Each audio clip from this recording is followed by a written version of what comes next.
Hello hi, मी संध्या कुलकर्णी. संध्याकाळ झाली आता. संध्याकाळचा स्वयंपाक करायचा आज. तर मी शक्यतोवर संध्याकाळी करत नाही, कारण सकाळचंच मी करून उन्हाळ्याचं मी सकाळचं करून ठेवते. संध्याकाळी मी फार नाही, कधी वरण भात लावला किंवा भाज्या गरम केल्या किंवा मग एखादं थालीपीठ लावलं असंच असतं. फार मी संध्याकाळचा स्वयंपाक उन्हाळ्याचा तर नाही करत. माझ्या तब्येतीमुळे मला शक्य होत नाही दोन्ही वेळ. मग मी सकाळीच थोडं जास्त करून ठेवते आणि मग ते मी गरम करून खातो. पण आज काय झालं, आज मोजकाच स्वयंपाक झाला. मला थोडं बाहेर जायचं होतं म्हणून कमी केलं गेलं. त्याच्यामुळे मग आता संध्याकाळी स्वयंपाक करायचं. सकाळी मी वरण भात लावला होता. काय झालं, ते भात संपला, भाजीसोबत भात खाल्ला गेला आणि वरण बघा तसंच राहिले. वरण कोणी खाल्लं. मग म्हटलं आता काय करावं, नुसतं वरण केलं तर पोळ्याला टाक. परत ते वरण संपते नाही संपत किंवा आवडते नाही फोडणीचं वरण. आता काय करावं, म्हणजे चला आहे वरण आहे आणि शिजलेलं, तर डाळ चिकोल्या कराव्या. याचे बरेच प्रकार, कोणी दाल बाटी म्हणते, कोणी डाळ चिकोळ्या म्हणते किंवा कोणी वरणफळ म्हणतात. त्याला बरेच प्रकार आहेत. तर आम्ही शक्यतोवर याला वरणफळच म्हणतो. तर ते करावेत. तर मग आता वरण तर ऑलरेडी शिजलेलं आहेच, आपलं काही प्रश्न असतो. तर वरण याला लागणारं साहित्य मी तुम्हाला सांगते. काय काय साहित्य लागते याला.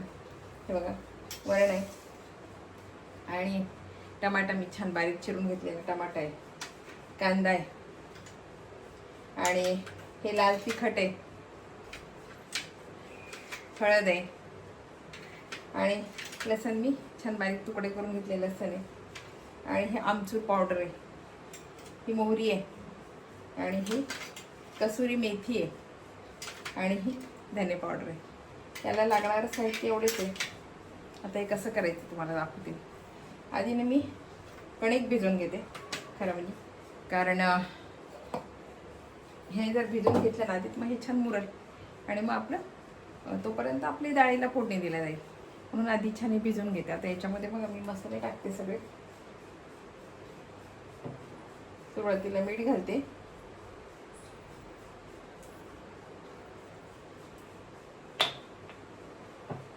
आणि आता हळद,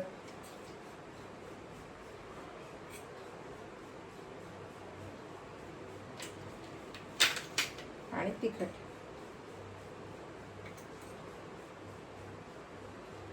बस एवढंच घालणार आहे याच्यामध्ये, बाकीचं काही घालणार नाही याच्यामध्ये. हळद, तिखट आणि मीठ फक्त एवढं घालायचं आणि वरून थोडं तेल घालायचं भिजवताना, आणि थोडा तेल घालते आणि आता आहे ना हे छान भिजवून घेते. मी मुद्दाम जास्त याच्यासाठी घेतलं कारण ते नंतर फुलतात. आम्हाला दोघांनाच खायचे ते, कारण मुलगा खात नाही. म्हटलं मग मुलाला याच्यात दशम्या होतील आणि चटणी एखादी करावं लागेल मुलाला, म्हणून मग मी थोडं जास्त घेतलं. कारण मग मुलाला पण दशम्या थोड्या केल्या जातील याच्यात आणि आम्हाला डाळ चिकोल्या केल्या जातील, वरणफळ काय म्हणता येईल ते केले जाईल. म्हणून मी थोडं खरं सांगू का, संध्याकाळचा स्वयंपाक मला नाही जमत. मला खूप त्रास होतो संध्याकाळच्या स्वयंपाकाचा, कारण गरमच तेवढं होते हो, मरणाचं गरम होते आणि मग ते गॅसच्या जवळ मला नको वाटते खरं म्हणजे. म्हणून मी संध्याकाळचा शक्यतोवर स्वयंपाक करतच नाही. सकाळीच थोडं जास्त केलं ना की मी संध्याकाळी फ्रेश असते. मग संध्याकाळी काही स्वयंपाकाचं टेन्शन नसतं. थोडंफार गरम केलं किंवा एखादं थालीपीठ म्हणा किंवा भाताला फोडणी म्हणा किंवा वरणाला फोडणी असं असलं तर ते काही नाही वाटत, मग ते केल्या जाते.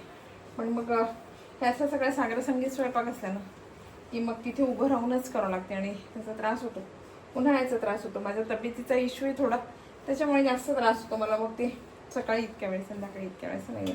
पण ते सकाळी मी थोडंसं मला बाहेर काम होतं, म्हणजे ते बाहेर गेलं म्हणजे स्वयंपाक लवकर जायचं आपल्याला पटकन उरक, म्हणून ते असं झालं. मग थोडंच करते बाबा, म्हणून ते थोडं केलं गेलं, मोजकंच करते आणि पटकन निघायचं होतं. तर हे छान मी भिजवून घेते कणिक. याच्या दशम्या पण होतील कारण याच्यामध्ये सगळंच घातलेलं आहे, मग दशम्या पण होतील याच्याच्या.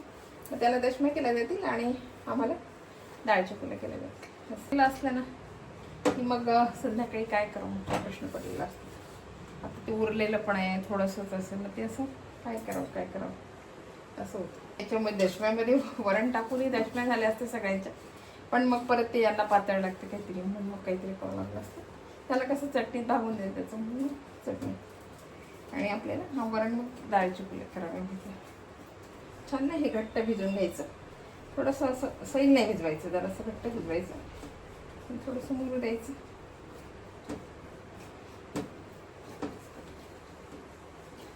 थोडंसं तेलाचं हात लावते.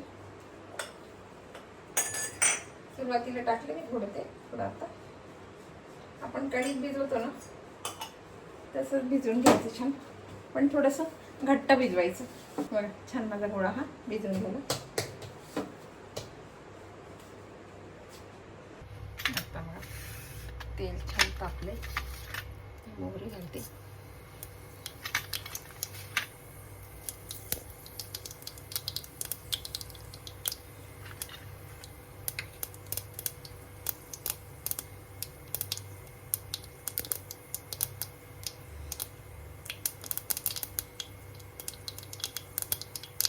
आता कांदा,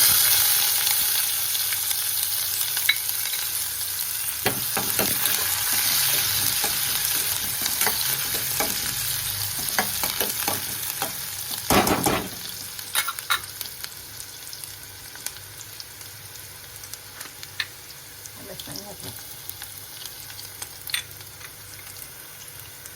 कांदा लसूण छान घालायचं.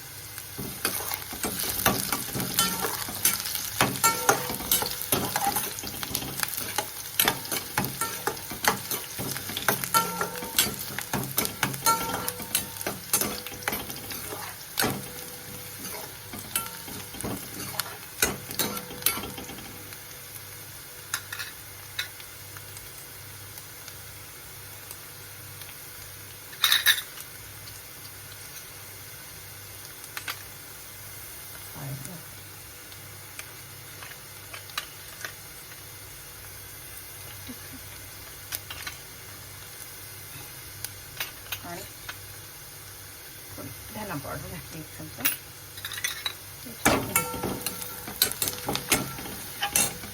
आणि आता बारीक केलेला टमाटा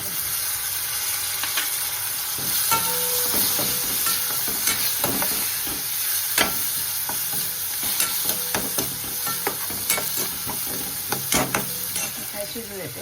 आणि हे बघा छान झालं. तर याच्यामध्येच मी कसुरी मेथी घातली.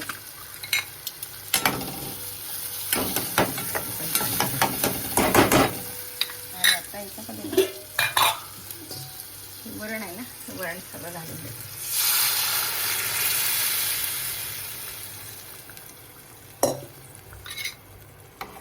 कसुरी मेथीचा इतका छान वास सुटला बरं का. याच्यामध्ये ना कसुरी मेथी घातली ना खूप सुंदर होते. आता पाणी भरपूर लागणार आहे. आता पाणी घालते मी. बघा छान झाले. आता इतकं पातळ करायचं कारण आपण त्याच्यामध्ये ते हे घालणार आहे ना, फळं घालणार आहे करून, म्हणून पातळ करायचं. जे उकळलं की आपोआप ते घट्ट होते. मग आता थोडं मीठ,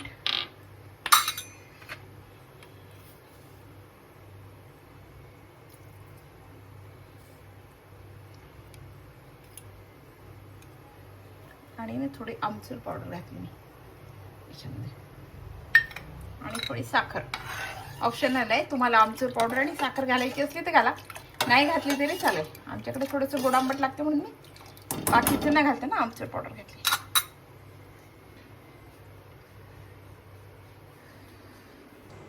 थोडी साखरेची चव घालते.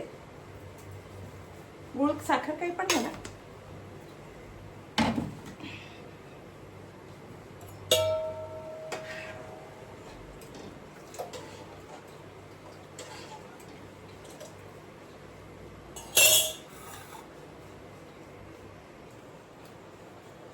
छान वरण उकळते तोपर्यंत मी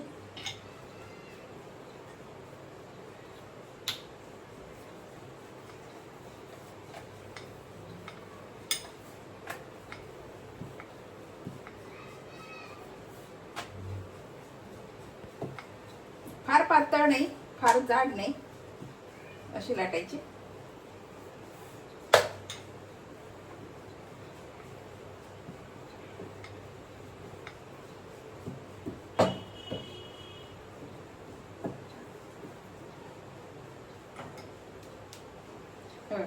फार पातळ पण नाही, फार जाड पण नाही, मिडियम साईजची.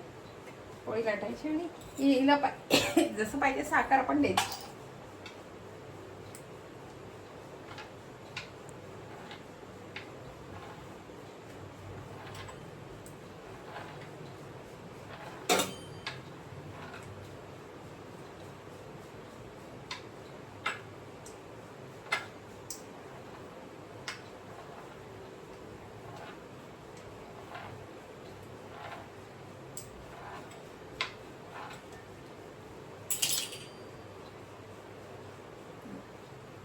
तर हे सगळे याच्यात सोडायची. गॅस कमी करायचा आणि हे सगळे सोडायचे.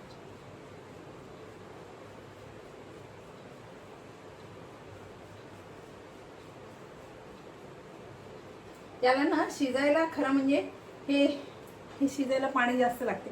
त्यामुळे ते वरण मुळातच पातळ करायचं, खूप पातळ करायचं, म्हणजे हे त्याच्यामध्ये शिजून लागतात आणि नंतर वरण ते घट्ट होते. घ्यायचं ते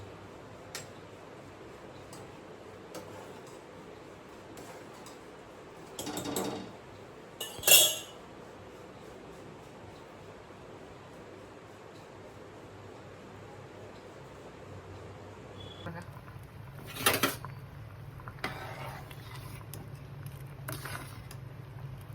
छान शिजते आपलं वरण.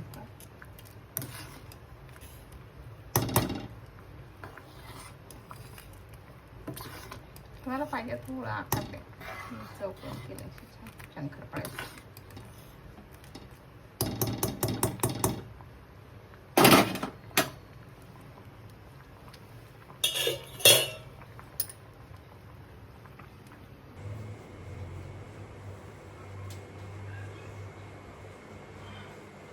हे बघा आपले वरणफळ तयार आहे.